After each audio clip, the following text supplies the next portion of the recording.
रात के करीब 10 बजे होंगे। साल था 1992। उत्तर प्रदेश के बलिया जिले का एक छोटा सा गांव था, बरहजपुर। गांव छोटा था, लेकिन उसकी एक चीज पूरे इलाके में मशहूर थी, बरगद के पेड़ वाली चौपाल। गांव के बीचों बीच एक बहुत पुराना बरगद का पेड़ था। इतना पुराना कि लोग कहते थे, ये पेड़ गांव से भी पुराना है। उसके नीचे बनी थी चौपाल, लेकिन इस चौपाल में एक अजीब बात थी। यहां 4 नहीं, 5 चौकियां रखी थी, लेकिन बैठते हमेशा 4 लोग ही थे। 5वीं चौकी हमेशा खाली रहती थी। और गांव में एक सख्त नियम था, कोई भी उस 5वीं चौकी पर नहीं बैठता था। अगर कोई नया आदमी कोशिश करता तो लोग तुरंत रोक देते, मत बैठो, वो चौकी खाली ही रहने दो। लेकिन क्यों? इसका जवाब कोई नहीं देता था। शहर से आया अजय। उसी साल दिवाली के समय शहर से एक लड़का गांव आया। नाम था अजय। अजय पढ़ा लिखा था, शहर में रहता था और इन सब बातों को अंधविश्वास समझता था। पहली रात ही उसने देखा, कुछ लोग लालटेन लेकर चौपाल की तरफ जा रहे हैं। उसने अपने मामा से पूछा, कहाँ जा रहे हैं सब? मामा बोले, चौपाल पर बैठकी होती है रोज। अजय बोला, मैं भी चलता हूं।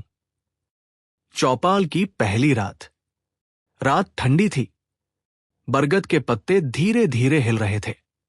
अजय जब चौपाल पहुंचा तो उसने देखा 4 बूढ़े पहले से बैठे थे। भोला काका, रहमान चाचा, गणेशी बाबा और राम खिलावन। चारों बीड़ी पी रहे थे, लेकिन 5वीं चौकी खाली थी। अजय ने हंसते हुए पूछा, ये एक चौकी खाली क्यों है? चारों अचानक चुप हो गए। कुछ सेकंड तक कोई नहीं बोला। फिर रहमान चाचा बोले, बेटा रहने दो। अजय हंस पड़ा, क्यों? भूत बैठता है क्या? इस बार भोला काका ने गंभीर नजर से कहा, मजाक मत करो, पुरानी कहानी। गणेशी बाबा धीरे से बोले, 20 साल पहले यहां 5वां आदमी बैठता था। नाम था लखना।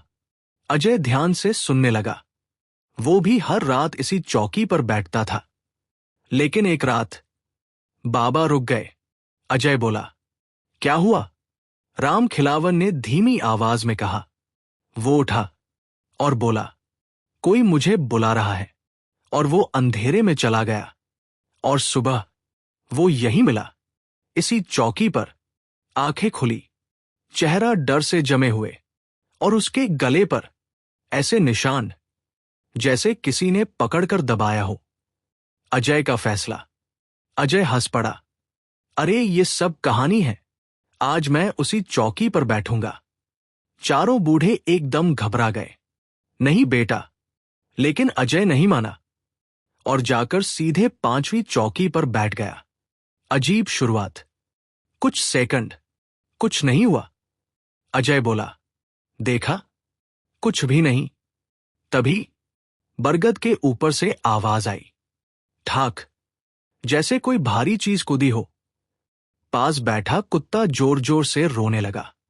चारों बूढ़ों के चेहरे पीले पड़ गए। रहमान चाचा बोले, उठ जाओ। अजय बोला, कुछ नहीं है, पीछे कोई बैठा है।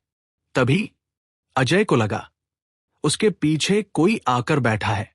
हल्की सी आवाज, चूं। उसने पीछे देखा, कोई नहीं, लेकिन बरगद की परछाई अजीब तरीके से हिल रही थी। पहली फुसफुसाहट। अचानक अजय के कान के पास किसी की ठंडी सांस महसूस हुई और आवाज आई, मेरी जगह। अजय चौंक गया। कौन है? कोई जवाब नहीं। चौकी हिलने लगी। तभी 5वीं चौकी की लकड़ी खुद ब खुद दबने लगी, जैसे कोई उस पर बैठा हो। लेकिन दिख कोई नहीं रहा था। चारों बूढ़े डर गए। आज वो फिर आ गया। भागना चाहते थे। सब उठकर जाने लगे। तभी पीछे से आवाज आई, रुको। चारों जम गए। मिट्टी पर लिखे शब्द। चौकी की मिट्टी खुद ब खुद हिलने लगी और धीरे धीरे लिखा, मैं फिर आया हूं। अजय का गला सूख गया। जंगल का रास्ता। अगले दिन अजय ने जिद की, मुझे सच जानना है। बूढ़ों ने बताया, लखना जंगल में गया था, वही कुछ हुआ था। चारों और अजय जंगल की तरफ निकल पड़े। जंगल का डर, जंगल में घना अंधेरा, पेड़ों की परछाइयां, अजीब आवाजें। तभी दूर एक औरत दिखाई दी, सफेद साड़ी में, पीठ उनकी तरफ। वो कौन थी? जैसे ही वो मुड़ी, उसका चेहरा पूरी तरह काला, आंखें सफेद और मुस्कान बहुत डरावनी। वो बोली, इतने साल बाद तुम लोग फिर आए। असली सच। उसने कहा, लखना मुझे बुलाता था, वो शक्ति चाहता था, मैंने उसे दे दी, लेकिन कीमत उसकी जान थी, श्राप।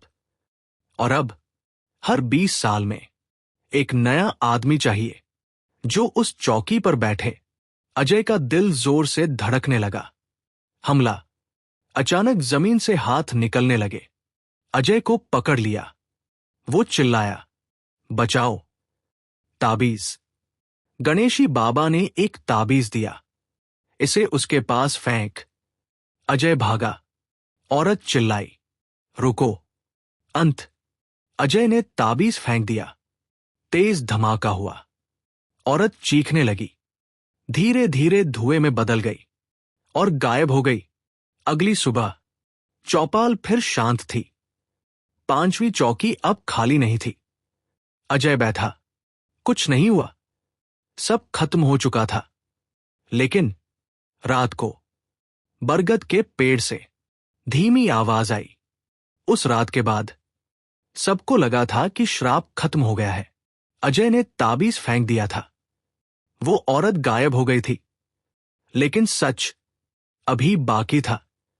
क्योंकि उस रात जब सब घर लौट रहे थे, सिर्फ अजय ने सुना था, बरगद के पेड़ से आती वो फुसफुसाहट। एक और बाकी है, अजय की बेचैनी। अगले कुछ दिन गांव सामान्य लग रहा था, लेकिन अजय के साथ कुछ अजीब होने लगा। रात में उसे कदमों की आवाज सुनाई देती, खिड़की के बाहर कोई खड़ा लगता, और सबसे डरावनी बात, उसे बार बार लगता कोई उसे देख रहा है। 5वीं चौकी अब खाली नहीं रहती। एक रात अजय फिर चौपाल गया। चारों बूढ़े बैठे थे, लेकिन इस बार 5वीं चौकी पर कोई बैठा था। अजय रुक गया। दिल जोर से धड़कने लगा, क्योंकि वहां कोई दिखाई नहीं दे रहा था, लेकिन चौकी दब रही थी, जैसे कोई बैठा हो। 4 नहीं, 5 सांसें। अजय धीरे से बैठा, और तभी उसे महसूस हुआ, वहां 5 सांसें चल रही हैं। 4 दिखाई दे रही थी, 5वीं अदृश्य थी। दूसरी आवाज। अचानक अजय के कान में वही आवाज आई, तुम वापस आ गए। अजय घबरा गया। तुम कौन हो? कुछ सेकंड सन्नाटा, फिर जवाब, मैं लखना नहीं हूं। असली डर शुरू। अजय का दिल बैठ गया। तो फिर कौन? धीरे धीरे चौकी की मिट्टी हिलने लगी, और लिखा, जिसने उसे जगाया। सच्चाई का झटका। गणेशी बाबा कांपते हुए बोले, मतलब वो औरत अकेली नहीं थी।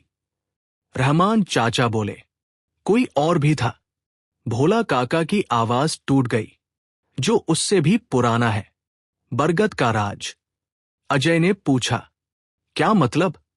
गणेशी बाबा ने बरगद की तरफ देखा और धीरे बोले, ये पेड़ सिर्फ पेड़ नहीं है, ये एक दरवाजा है।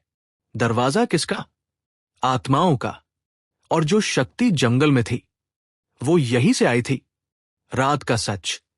उसी रात अजय को नींद नहीं आई। आधी रात को किसी ने उसके दरवाजे पर दस्तक दी। ठक ठक। अजय ने दरवाजा खोला। बाहर कोई नहीं, लेकिन जमीन पर गीले पैरों के निशान जो अंदर आ रहे थे। कमरा बंद, पर कोई अंदर।